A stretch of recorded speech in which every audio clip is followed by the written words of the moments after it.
Today we have a super special guest. Like, I don't know if you probably seen his face before somewhere on Instagram, and you're just wondering now like who this person is.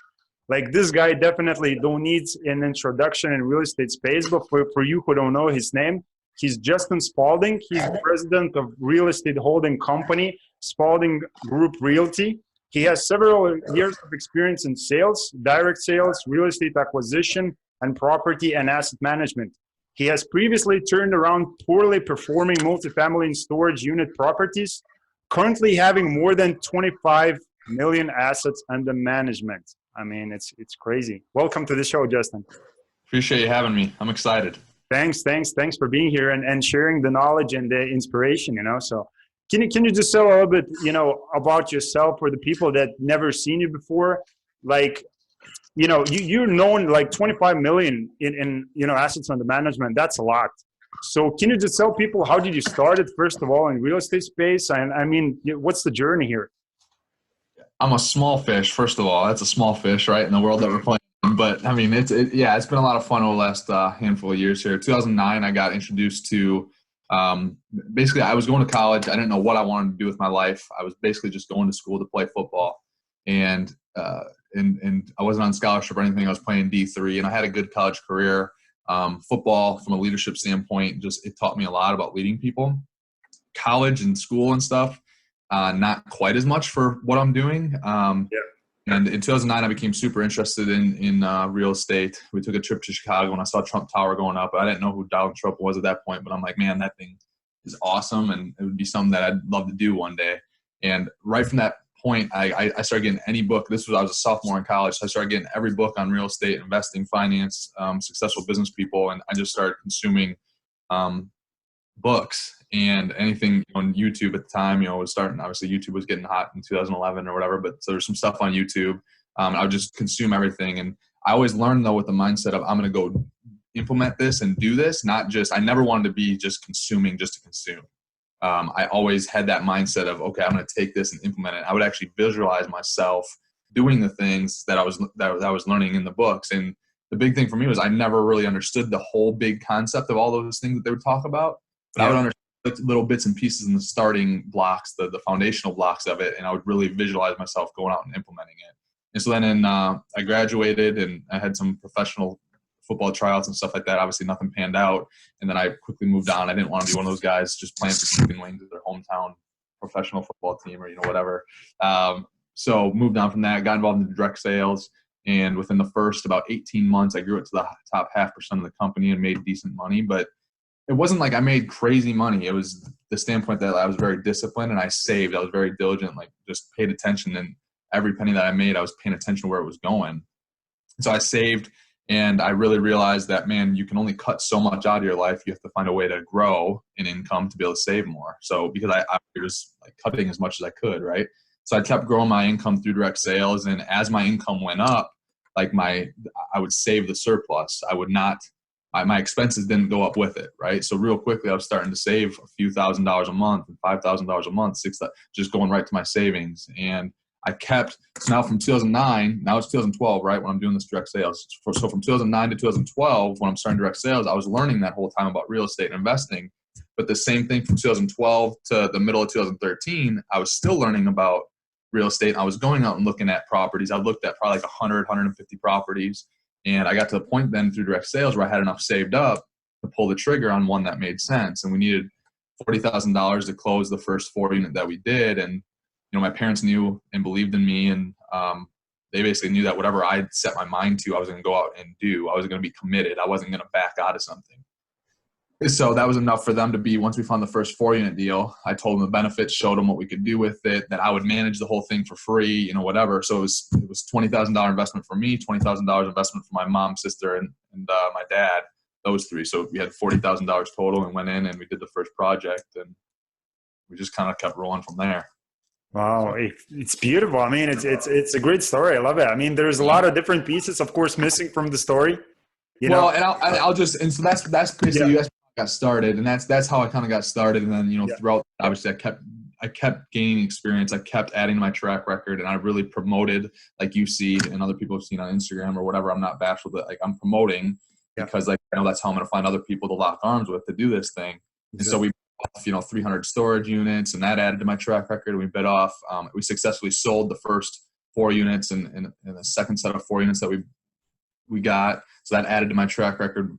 We then bid off 88 unit property, and so I just kept adding to my track record to the point where, you can just get more and more partners. We have 18 other, private investors with us right now, and that number is going to keep growing. And I love it. How much of that is coming from a social media, being in front of the camera and talking with people?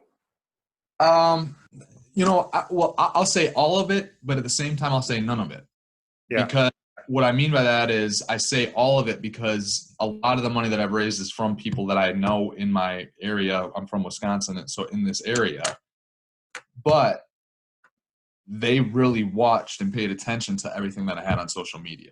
So I wasn't introduced to them through social media, but they were able to see my story, and they knew me personally, right? But to be able to see my success in business and stuff like that, and what I was doing through social media definitely was a big reason why they decided to invest money with me.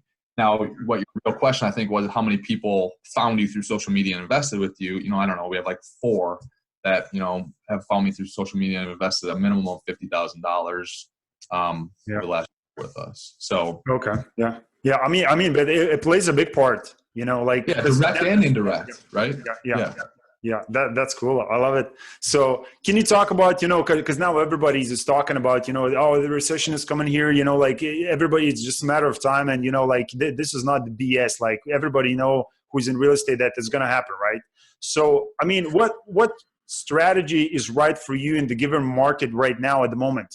Do you have a specific, what do you focus on? Everything that I buy, I try to look at the worst case scenario. So I try to look at, I always try to look at how bad a property can do, and we still make it, right? So if people are following me on Instagram, they've seen the Signature 23, the big, golden brick building down on the river in Janesville, Wisconsin. Beautiful, by the way. I seen the whole process from the acquisitions to the updating. Beautiful. Yeah, we got a long way to go there yet, but it's changed a lot already. Yeah. And I talk about that one all the time, and we bought that with 14 of them were vacant. It was just horrible management, horrible. They weren't doing things right. There was 14 vacant, but I was buying it, so it was cash flowing. I was actually buying it so that if we really didn't do anything, there could have been another, I can't remember, I'm not in front of the numbers right now, but there could have been like another 2 or 3 apartments that have got added to that vacancy list, and we still would have been okay. Well, here we are sitting, we have, 4 vacant right now, I think, and we're working on them to get them rented, right? So I look at, when I'm doing deals, I look at what our vacancy rate can be at current rent, where it's currently at. Mm-hmm. Look at, okay, if our rent goes down, if it does for some reason go down 10%, what can our vacancy level be at when we have a 10% less, income and still make it? That being said, I mean, the type of stuff that I'm buying, I feel like it's not being built anymore. I mean, the C and B type stuff, it's not. Like everything that's going on, 95% of the stuff that's going up, right, is all the Class A type stuff. Yeah, there will be C and B, but we would just have to wait for 10 years. Yeah. I mean, but the C and B, I mean, it's not being built unless it's like an affordable type project where there's tax credits or, whatever, just because it's hard for people to build something new and have, $700 to $1,200 a month rents, right? Yep. So I just feel like a lot of the stuff that we're buying is stuff that's just, it's not being built anymore, and there's becoming less and less of it. If I go buy a C property or a B property, everyone's taking their C's and B's and bumping them up, like they're improving them, right? So it's like if I go buy one, I mean, I feel like I'm in a pretty good spot there. If someone goes to the economy, like someone might go from an $1,800 a month apartment to $1,000 a month apartment or $1,200 a month, that we might have. Or if they're currently renting for $1,300, they might go to one of our apartments for $900, right? Yeah. So I kind of look at that, and I just try to be smart about. Okay. Part of the reason too, I'm just going off on a tangent. I'm sorry, I'll let you shut up after this one and let you talk. But no, that's fair. I always I don't even remember what I was going to say now. I lost it. No, no worries. So basically, do you focus on yours? You said you're from Wisconsin, right? Yeah. Yeah. So do you focus on that market particularly, or are you investing into some other markets as well at the moment? Right now we're only in Wisconsin. Okay. I started to look in like Iowa and other places in the Midwest, I just feel like the Midwest as well is like fairly, you don't get the big major swings of the economy, right? You don't like the coast, like California and Florida and like New York, like if things crash, they really hit, they really, really feel it out there. The Midwest, I feel like is a little bit more sheltered from it. Yeah. So. Okay. So, for somebody who's starting, because basically this is a free content here we're providing, right? So there's a lot of people Awesome. watching right now and they think like, man, like, oh, it's good for Justin. I mean, 25 million, like assets under management. It's good for him. Like, well, what's that, would do for me? Because, would you give any like couple advice for people who are starting, like the best way to acquire deals and what do they need to focus on like when they're starting? Because you mentioned you read the books, you looked at the deals and you kind of connected with some people. So just few things, few hints for people. I always tell people they always wait so long to start going looking at deals. Just get out and go look. Now, when I first started in 2000, when I started looking at deals from 2009 to 2012, you look at what happened in 07, 08, or whatever, and there was a lot more duplexes, single family, 4 units on the market because that's what I was looking at that point. Yeah. There's just not as many of them out there now, but you just got to get out and look at deals. That's how that's really how I learned. And I would get the financials and I would look at, okay, like, something simple, right? I would look at like how much they're spending on trash removal or the lawn care. I would look at those things first when I was first starting. So I'm like, okay, man, those seem expensive. Like, for a 4 unit, I think we could save there. And then I would also go and look and see what the current rents are. And by doing that, by going to look at those properties, get the financials on them, that really taught me a lot as far as like what to look for. And then at the same time, kind of like in my story, find a way to make money so that you're not solely banking on someone else to make your first deal happen. Because a lot of times people are going to want to see that you have a track record. If you're you got to show that you're going to go out and do things regardless. And the moment that you do that, you will find other people that want to invest if you work hard enough. But the moment you do that, then you become, you're not fully reliant on someone else and you have a mindset. So go do this, and other people are attracted to it because you're going to go do it with or without them, right? Yeah. So basically, what you're saying, people should have a business on a side or some track record, basically in a real estate for them to acquire those deals, or what you're trying to say? Well, for the more basic deal, if they're looking to get investors, track record's important, right? If you're looking to pull off a duplex or more, I'm a fan as well. More units at one location is better, right? But at the same time, like I had to start with a 4 unit, so I get it that you have to start somewhere and get your foot in the door. So for the first deals, like then, if you're not worried about other investors or don't want to worry about other investors, you have to save or find a way to make more money so that you can do it yourself. Or you might have to save, make enough money so that you can come up with half of it and then find someone for the other half. I tell people this all the time when it comes to, and this is just going in once again, because a lot of times people can find those deals, but they still they need help raising $100,000 to make a 4 unit work or whatever it might be. Right. But I tell people all the time, dude, if you have $50,000 to your name and that's it, I know right now that if you find a deal and if you're willing to go to somebody who has, doesn't matter if they have $1 million, $10 million, whatever, you go to some of those people. I bet you could go to 10 of those people and you could say to them, look, I found this deal. Here it is. You show that, you show them where it is, the area that, there's a good return. It's a good opportunity, right? Yeah. And that you have $50,000 to your name and that's it. And you're going to put all 50 in. That's how confident you're going to find someone else that'll match the 50 to make it happen. Yeah. Right. So it's just a matter of getting out, looking at properties, having some savings, and then, being willing to just go for it. Yeah. Well, it's again, real estate simple, right? So, I mean, okay. So the question is it the chicken or the egg? In this case, I mean, is it the investor or the deal? What does come first? The deal's got, in my opinion, the deal. Like, okay. Especially for a starter. For a starter, it's just a deal. Because if anyone, I just think of it as some other investor, right? Like, if someone comes to me and they've never done anything before, they've never done a deal, and I have no clue who they are really, and whatever. Like, I'm not someone that's going to be a part of that. But now, if they have like a track record and they got whatever, they already have a property under contract and they can show like the opportunity, that's different, right? So, in my opinion, I think for someone who's just starting, I think like you got to go find a deal. Ideally, be able to do a deal by yourself if you can't, to get started. But number one, finding a deal and then figuring out that second piece of where the money's coming from.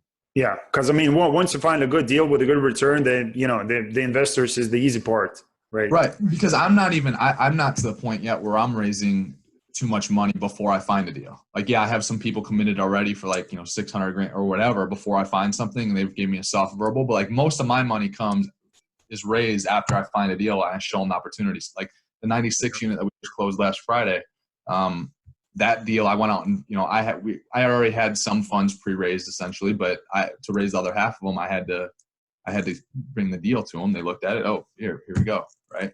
Yeah, exactly. Okay. So any advice for people? Okay.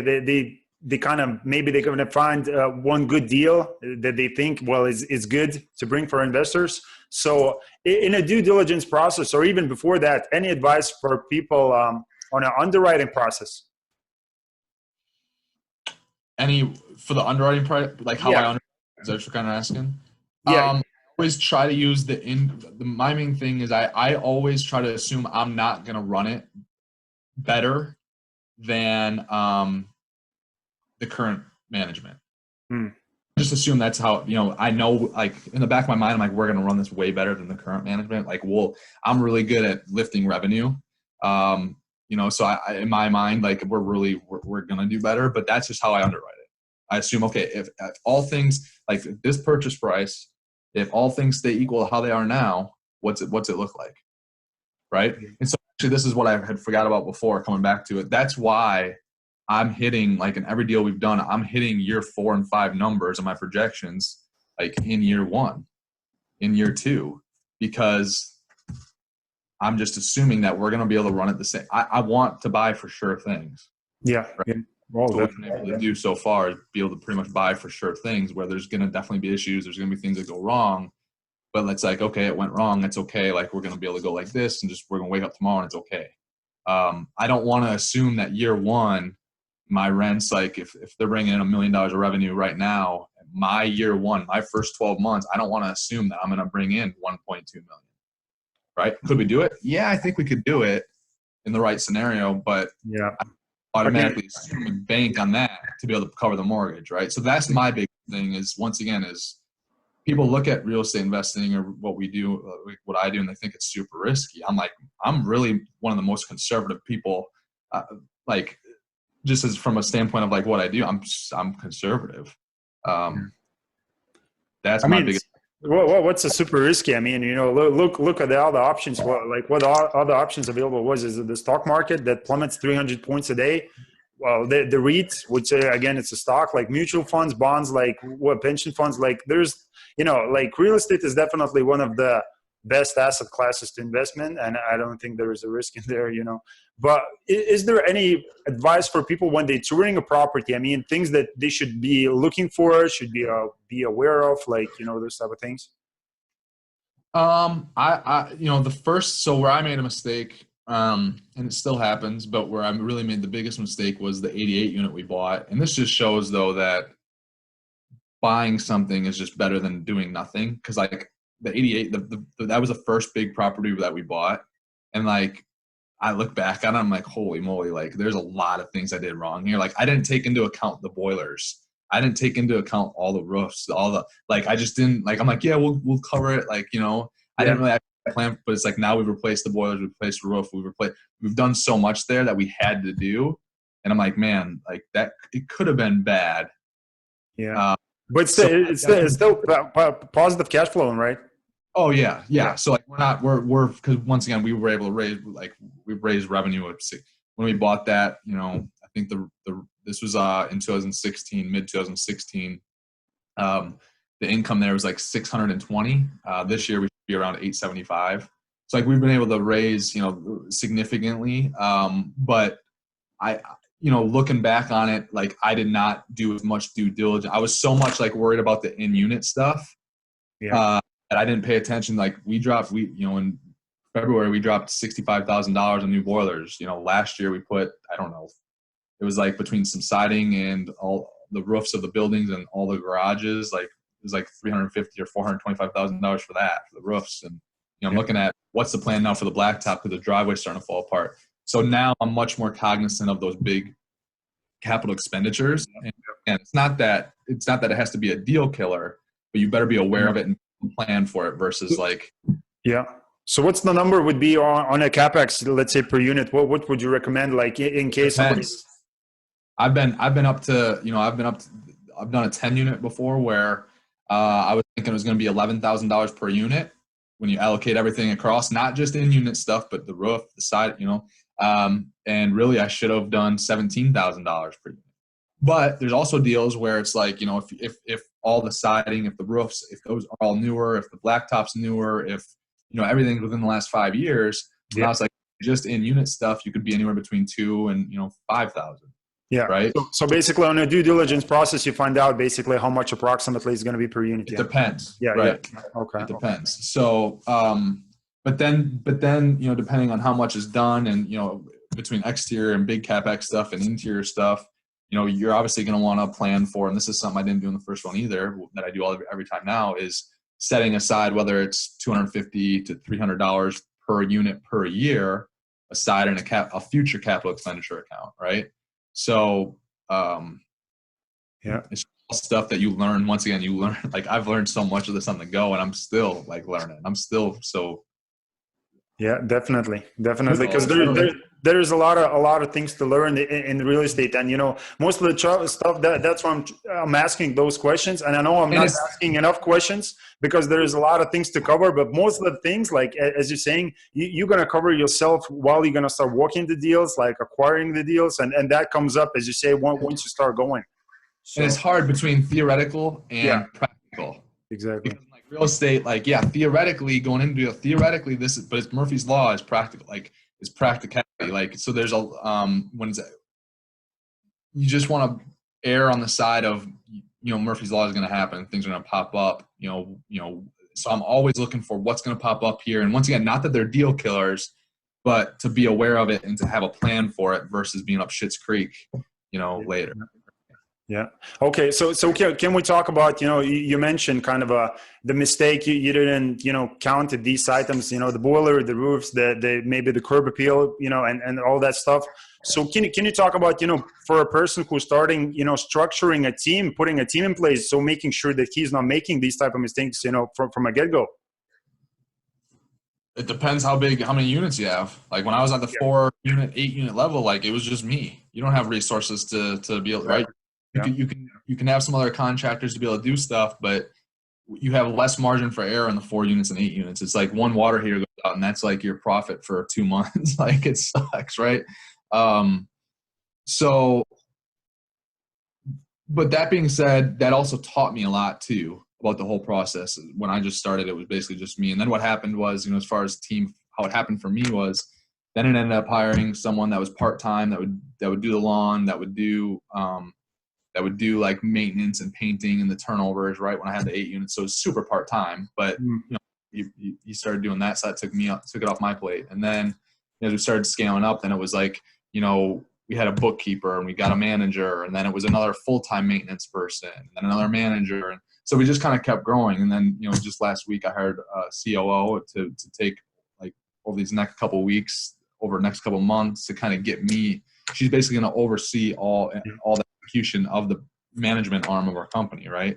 And that's just important because we're to a point now where it's like I'm a big, and I was on Instagram about this earlier, but I'm a big believer in like there's so many people that are worried about every single detail, which yes, every single detail matters, but if you don't have anything that has detail to worry about, right? So for me, I was worried about let's acquire units, let's get going, let's get 200, 300, 400, whatever amount of units.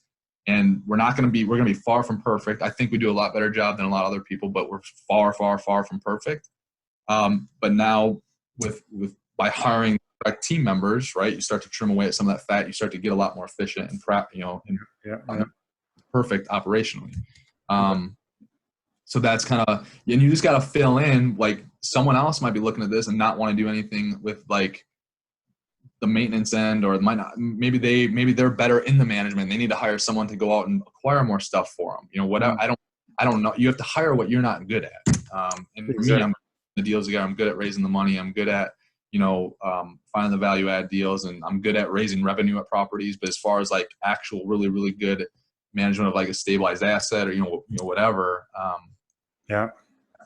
I'll tell you right now, I'm not that great at it. Yeah. And I don't want to be. I don't want to have all the control. I want other good people here who can make decisions so that I don't have to be. I don't want to be the bottleneck. Right? Exactly. Well, you're smart. Like you know what you're doing. Like you know that you have the weaknesses, and you're just leveraging other people skills and other people's time while putting them in place and solving all these problems that you don't have the skills for. Because I've made. Yeah, I mean, like, because I've made other good decisions in life with money or whatever, and invest in my direct sales, and my management Spaulding Group, my management company that doesn't own any assets. It's in another holding company where all our assets sit. But my management company where all the employees sit, like, I just took a 50% cut in my salary from that company. I'm not getting paid distribution. We're running it on like a 2%, 1%, 2% margin because we're hiring, we're growing, right? I'm putting it back into the infrastructure. That's the infrastructure that's going to be able to manage, 800 units or 800 units, or you can just set them right here, 800 units or 1,200 units or 1,500 units. And without the infrastructure, it's like, I love it. I love it. It's like the person that says, I met with a guy and he's like, yeah, man, I've been learning, I've been looking up all this stuff as far as like accounting wise. And I'm learning how, all the legal stuff when it comes to real estate. So I'm just going to be able to do it all. I'm sitting here thinking, like, what are you going to do? Have 4 units like your whole life? And exactly. Like, doing it alone sucks. Like, so why not just build a team? And so that's my mindset behind it. Exactly. Well, there's a lot of people trying to make sense, like, oh my God, like 4 units, that's all I need. Like, I'm going to be living one of them, like, the free rent. And like, there's a lot of people trying to make sense. And that's why this show is about, like, but there's not even any such thing. I'm signing checks right now too while I'm talking to you, but there's not any such thing as free rent. Like, wherever you live, it costs something. Yeah. So like I own the 4 unit, I'm going to live for free. No, you're not, because now like that's $800 a month or $1,200 a month that you're not getting in rent from another person. So wherever you're living is an expense. And exactly. And I love what you just said. You said, I'm taking like 50% pay cut, for basically from my salary. And this is just reminds me, if you know the story about Elon Musk's story when he sold PayPal. And people laugh at that, but it's real. Man, this is real. Like, this is actual numbers, but it wouldn't surprise me if it is. That's real. I'm like, it's real. Exactly. I mean, the guy, spent like freaking 80 billion in all these companies, into Tesla, SpaceX, and what was the other company? It's this Solar City or whatever, right? And he had to borrow money for rent. I mean, that's a commitment right here. Right. Right. Because this guy is thinking a little bit different. He's not thinking, 4 units type of thinking. So, I just want to follow up with that thing, because like, I just want to ask you, where are you getting your, business advice, and maybe what type of books? Are you still reading books? I know you I don't read books. I don't know if it's a good thing or bad thing yet. I don't read books right now, really. Other than like, I do read historical stuff. I get to the point now where I pick up a book and I feel like a lot of it, I'm just like, I don't need it. Like, once again, I'm going back to like, I'm not ever just going to consume something just to consume something. Right. So I just don't read a ton as far as like what I used to do for reading. Like from 2012, I read, 100 or 125 books. I'm just not, I don't, number one, my time, like, and I don't want to consume stuff that isn't actually really helping me. So like the historical stuff, I feel like you can always learn from history. So like, and there's still certain things I'll read on like that stuff, but I don't know. I don't. Okay. So who do you follow for business advice? What people that would be? Once again, even on Instagram and stuff, I'm trying to grow my own following. So like when people see me commenting and stuff, there's a lot of times like I'll watch just enough of the video to understand what they're talking about and add my like comment in there. So me and follow me back, like and connect with me and stuff. I obviously I pay attention to what Grant Cardone's doing. I seen the talk, by the way. If you didn't see this guy's talk with Grant Cardone, go and check it out. And by the way, I love the fact that you just brought up to Grant, saying like, you showed them like, look, this is the apartment that I'm living right now. I'm renting it. Like, cause you're very you're you're getting the 50%, you know, cut on your money, on your wages. I mean, you know, so that's inspiring, you know, because you're trying to, you actually, you know, expanding your business, and that's exactly what it takes. You know? Yeah, I'm leaving. I leave a lot on the table as far as like, you know, that's how you grow. Like it's just how you grow. There's no other way around. Like how much money for me is a resource. And so I live, like I drive a Ford Fusion. Like I just live, not that I don't like fancy stuff. I do. Will I get it there one day? Yeah. But like, I don't need it. I'm not someone that I don't care what someone thinks of me when I roll up, you know, to go look at a property and everyone else is rolling up in like whatever they're rolling up in, and I roll up in a Ford. I just don't care. Yeah. Right? Yeah. I have zero care about that. Yeah.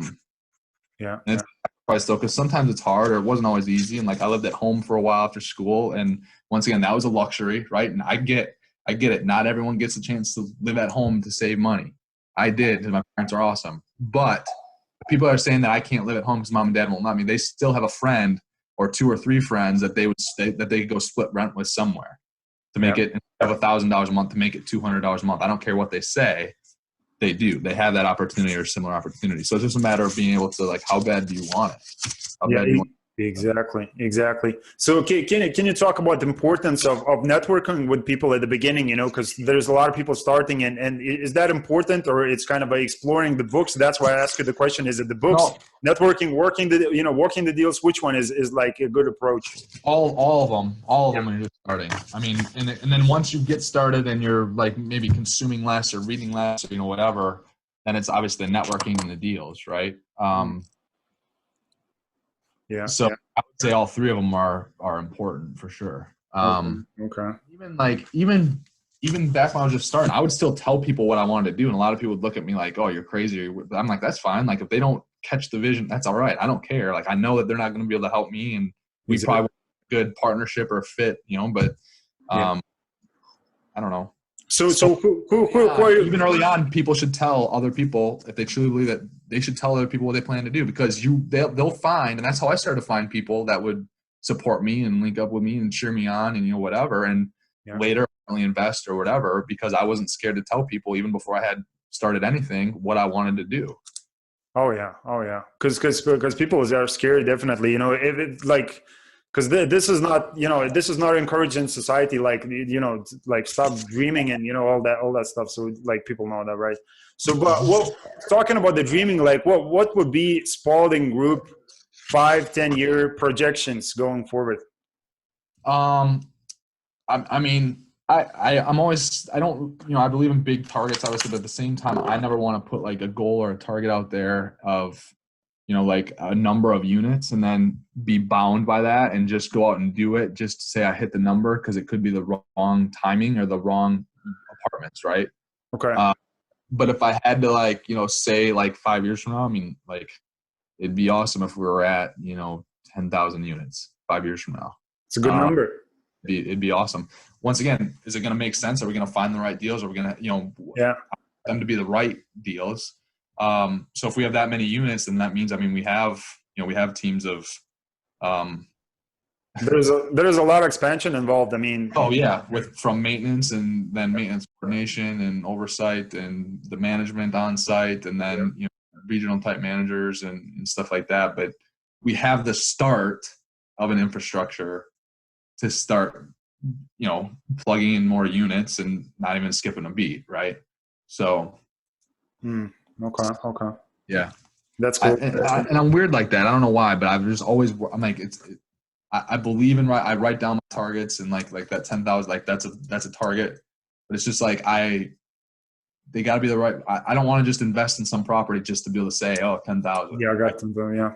Like, okay. Because I mean, you know specifically what type of properties you're looking for. I mean, you know, so definitely you're not gonna acquire just a bunch of, you know, like whatever. Start picking up like D properties in D locations, like, and then, you know. Yeah, well, there's a funny story there too, actually. But actually, one of the properties I just sold is, I will never. This is the power of cash flow producing real estate as well. It's probably going to be the worst deal that we've ever done. We still ended up with like a 20% annualized return. But it was the 40 units that we had over in Milwaukee. And, you know, I didn't, once again, that was when I was just starting as well. And I'm like, yeah. I'm like but we had like a murder on site, like 2 years ago. Like it was not, it's in a situation where like when people would go over there, they'd go in teams and, so they weren't alone. And, that was not really that fun. And we sold to a guy who loves that type of stuff because he's in the neighborhood, you know, whatever. But Okay. but that was like, that was the situation. I'm just talking off what you hit. Cause this is a really good about cash flow producing real estate, right? Well, we put 25% down. The property still paid us like every single, I think it started paying distributions like the 4th or 5th month in. So for almost 3 years, every single month, boom, boom, boom, paid us. We paid down $120,000, $150,000 of debt using the renter's money, right? So we built our equity there. We bought it we sold that one for 2.2, and I think we bought that one for like 1.85 or something like that. Okay.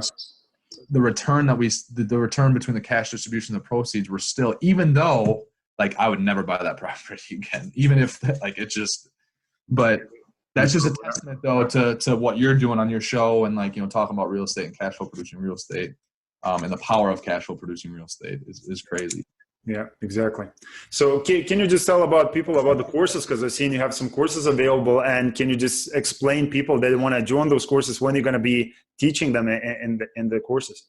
Yeah, so it's all online. So people can go on. It's www.justinspalding.com/join, and you know, you can get on there. There's 8 hours of content that's right on there right now, plus my tools, plus, you know, other stuff. You get some group coaching with me, which is explained later when people would go figure out the dates and that and everything. They get an email after they sign up and everything. But you get group coaching with it.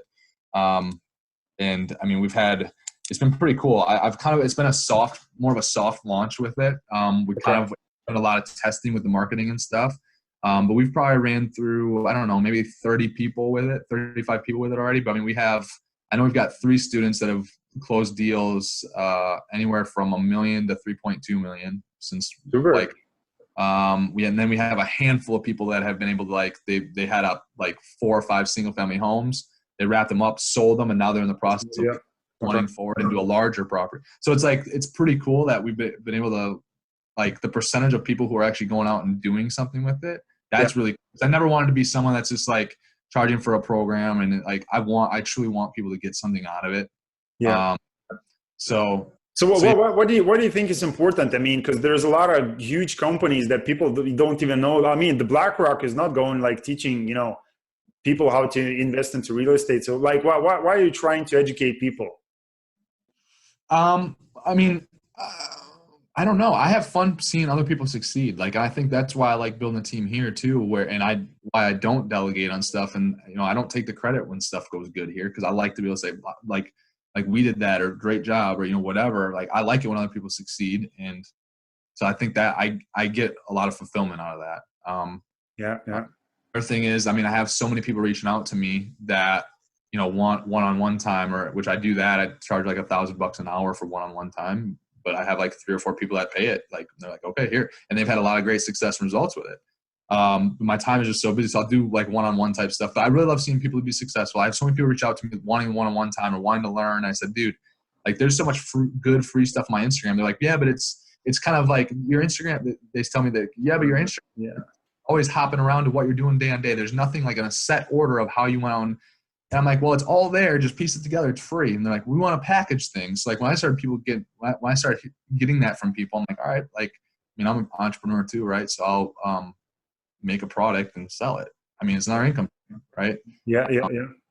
But so I'd say all of the above right there. I mean, I love seeing people succeed for sure. And then that's awesome. That's awesome. So I just love it. That's exactly why I reached out to you, you know, again, on the social media, because I seen you all over the place, and I seen you, the way you do deals, you know, and you just give back a lot to a lot of people. As right now, you're just signing checks. So that's giving back, you know? Yeah. So can you just tell people how they can reach you on what platforms, you know, beside the course, which is going to be down below. You can go, guys, and check it out. So they can get some free content that you do daily. What's the platforms? Instagram handle is @Justin Spalding, JUSTIN Spaulding. That's the main one. Facebook as well. I got a business page on there, and that's once again Justin Spalding. So people can find me at either of those two. LinkedIn, actually, so it's probably Instagram, then probably LinkedIn, and then probably the Facebook business page. Super. The best places right there. Yeah. So would you have any deals available right now, like for accredited, non-accredited investors? If anybody? I have like 40 deals in the pipeline. A lot of them are junk, but I have 3 or 4 of them that I'm pretty excited about. I think we'll end up doing one of them. One's a 123 unit. One is a 116 unit. The 116 unit I think is a good possibility. But I know I have some 1031 money right now, so I know we'll find something over the next, 30 days or so, then we'll decide. So yeah, we have stuff upcoming for sure. Yeah. Awesome. So, and people, you can go and reach out for upcoming investments, with Justin as well. Yep. So, and you can do that through Instagram and my email as well, justin@spaldinggroup.com, Spaulding, justin@spaldinggroup.com. That's my email. So that's cool, man. Like you guys probably sense, the busyness, the guy is just all over the place, basically. I'm trying to catch him, but he's just running, man. So I have to this guy, just let him go and because I know he's going to be running places once he's finished this, and super busy, man. But I'm super grateful for this. And I know there's a lot of free content on your website, on the platforms, on Instagram and all these channels. So you can go definitely and check it out, all these free content. But beside that, man, I really appreciate what you're doing in real estate space. You do a lot of great stuff, and most of that, is free content, again, through that, because there's, real estate is booming and a lot of people want to get involved, but they don't know where to start. So, I think you are one of those people that are definitely worth to follow and get in touch and get the course, and, be close to good people, because that will rub off at some point. So, that's my advice for people. For sure. I appreciate those comments too, for sure. No worries. So, that was a quick interview, guys, but if you want to get more of Justin, definitely go and get, linked up with all the links down below. And I really appreciate the time again, Justin. Hopefully, I'll see you in the US, because, I know the market is booming, and, there's a very, very good investments in there. So maybe we could talk some deals in the future. Where are you at? Where are you out of? In Ireland. Gotcha. But I got a lot of people lining up for investments in the US, because cool. Yeah, a little bit different. You have Absolutely. the multi-family, we don't have them here, that much. So right. Who knows? Yep. We can do business too. For sure. Yeah. So I really appreciate the time and effort. It's been the Money Show with Martinez and Justin Spalding. Go and follow them on all the channels down below, and I'll see you on the next episode. Thanks, guys. See you guys.